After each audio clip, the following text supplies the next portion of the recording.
Ketika teman kamu curhat, pernah gak sih kamu bingung cara ngeresponnya gimana? Misal, temanmu curhat masalah kerjaan, dan kamu bingung mau jawab apa. Apalagi nih ya, kalau curhatannya masalah yang belum pernah kamu adepin. Kayak curhat masalah rumah tangga yang mungkin sekarang ini posisi kamu belum menikah. Nah, kalau kamu pernah ngerasain itu, tenang, kamu gak sendiri. Banyak sebenarnya yang ngerasa bingung nanggepin curhatan teman. Karena respon kita bisa berdampak positif atau negatif buat teman kita. Dan pertanyaannya, gimana dong supaya kita nggak bingung respon curhatan teman?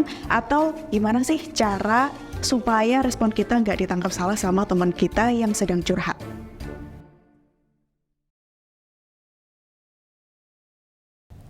Oke, pertama, yang paling penting itu adalah dengerin curhatannya dengan baik.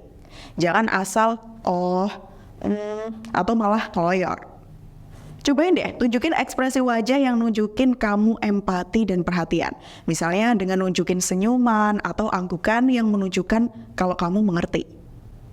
Kedua, jangan langsung kasih saran atau pendapat kamu sebelum sesi curhatan itu tadi selesai. Kadang-kadang, orang tuh cuma butuh didengerin aja, gak mau dicariin solusi. Kalau kamu terlalu cepat nyela dengan solusi, bisa aja terkesan kamu gak menghargai perasaannya. Biarin aja dulu dia cerita sampai selesai, baru deh kamu tanya atau kasih penawaran ke dia dengan kamu pengen didengerin aja atau mau tahu pendapat dan solusi dari aku. Nah, kayak gitu.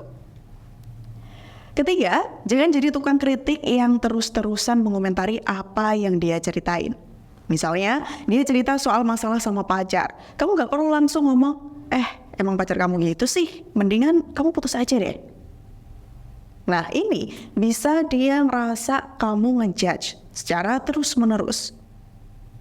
Hindari juga deh ngomongin soal dirimu sendiri yang jadi lebih besar dari curhatannya. Ini sering banget dilakuin, padahal ini tuh momen tentang dia, bukan tentang kamu. Misalnya, dia cerita soal kerjaan dia yang berat. Jangan langsung kamu bilang, itu aja. Masalah kamu mah gak seberapa. Aku kemarin kerja sampai malam loh. Nah, ini kesannya kamu malah adu nasib. Bahkan, bisa kelihatan kalau kamu cuma pengen ngebuat curhatannya jadi ajang buat pamer. Lanjutnya, kalau kamu emang gak tahu harus ngomong apa, gak usah berusaha keras buat cari kata-kata yang pas. Gak perlu pakai overthinking, cukup bilang aja, aku ngerti kok. Pasti ini gak gampang ya buat kamu. Ini bisa nunjukin kalau kamu masih peduli dan gak mau nyuruh dia buat gak merasa sedih atau bingung. Oh ya, dan gak kalah penting, soal mood kamu. Jadi jangan nerima curhatan teman ketika mood atau kamu pun lagi ada masalah.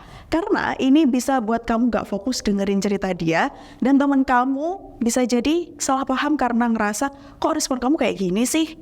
Kok kamu gak peduli sih sama aku? Nah, untuk menghindari kayak gini, kamu bisa jujur ke teman kamu soal kondisi kamu juga. Kamu bisa minta dia cerita di lain waktu, atau kamu bisa ngasih saran ke dia untuk cerita sama teman lain. Ini bukan berarti kita jahat atau gak peduli. Tapi, daripada kamu gak fokus dengerin curhatan teman kamu, dan ujung-ujungnya teman kamu ngerasa gak dihargai, dan endingnya bikin pertemanan kalian malah bermasalah. Satu lagi yang gak kalah penting, soal toxic positivity. Apa sih toxic positivity itu? Jadi, toxic positivity itu sebenarnya hal positif yang berlebihan, tapi justru bisa bikin masalah.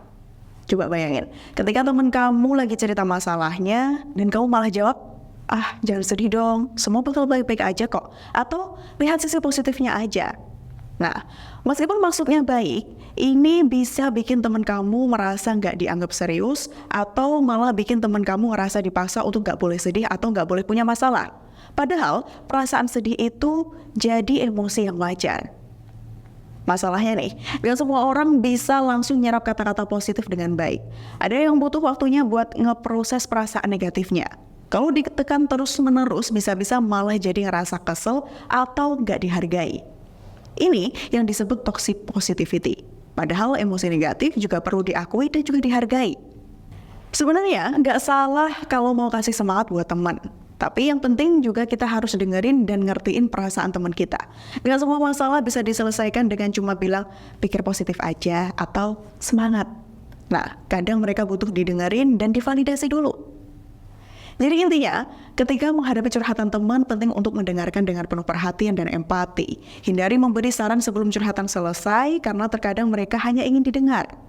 Jaga diri dari kritik berlebihan atau mengambil pusat perhatian dengan cerita diri sendiri.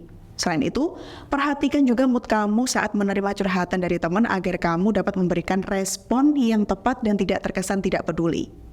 Jika kamu sedang dalam kondisi yang tidak mendukung, lebih baik jujur dan tawarkan waktu lain atau saran untuk berbicara dengan orang lain. Gunanya apa? Untuk mencegah misinterpretasi dan memelihara hubungan pertemanan dengan baik. Kita juga perlu bijak dalam mengasih dukungan atau respon curhatan teman.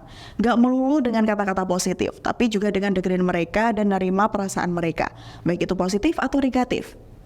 Kita manusia yang punya perasaan yang kompleks, jadi gak masalah buat punya emosi negatif. Yang penting kita saling mendukung dan ngertiin satu sama lain.